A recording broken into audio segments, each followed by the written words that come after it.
I'm Jennifer Rothschild. Welcome to this month's Women's Ministry.net video devotional. I am really glad you're here. Well, I want to tell you what I found on a website last week. It cracked me up. It was on a website called greatfacts.com. It's just a random series of facts. And so here's what I learned. That an octopus has been known, when they are exposed to very stressful situations, to eat their own arm off.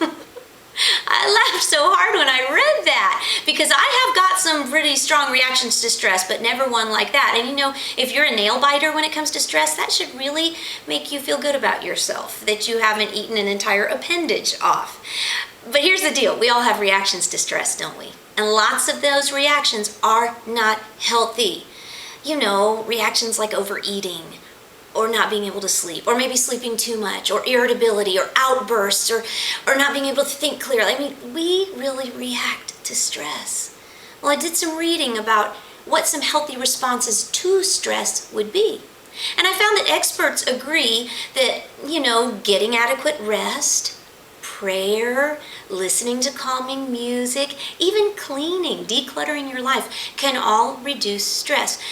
But really, as I read a lot of experts, it seemed that I could summarize what they're telling us to do to deal with stress is to either learn to manage it or learn how to reduce it. And those are great strategies, great techniques. But I think there's a third. It's found in Psalm 94, verse 19. The psalmist said, "When the multitude of anxieties are within me, it is your comforts that delight my soul." I don't know about you. Stress management is helpful and stress reduction is essential, but there is nothing that will compare to the spiritual strategy of having God's comforts delight us. When you are racked with anxiety, when you are so full of stress, it is only God's comforts that will really delight you. So how do we make that real? You know, we're real women, and that's a lovely thought, and it's a true thought. But how do we make that really practical? Well, what I do is I make what I call a stress comfort list. And on it, I list the things that bring me stress. So for instance, you know, a couple of things on my stress list might be busyness or traveling. That brings me stress. Think about your life. Is it finances? Is it a relationship with a teenager? What brings you stress?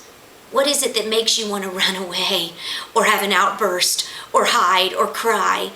What brings you stress? And then on the other side, make a list of what brings you comfort. Now, clearly, things like friendship or good coffee or chocolate or things like that might bring you stress reduction and some comfort. But I want you to think of something deeper. What of God's comforts bring you delight? Think about God's comforts. Acceptance, peace, strength. Those are God's comforts. And only those will bring you pure, settled, deep, lasting delight. If you compare what's on your stress list to what's on your comforts list, you'll recognize that your stress, though it's real, is fleeting in its nature. But God's comforts are eternal, and that's why they delight our souls. So the next time the anxieties are filling within you and you're feeling the stress and you're feeling tempted to start eating your own arm off, my sister, here's what I'm saying to you. Yes, try to reduce your stress. Yes, learn to manage it.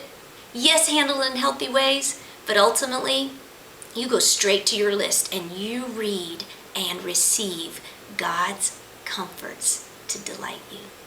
Now, if you're watching this today, I hope you do make those lists. I would also suggest you memorize Psalm 94, verse 19, because it alone, the Word of God, will bring you comfort. And if you're watching this with a group of some girls that you're ministering with, why don't y'all talk about what brings you stress? Because you might find out that the sister sitting next to you isn't nearly as stressed out about certain tasks as you are. So maybe you could trade tasks and therefore save some appendages so nobody starts eating their arms off.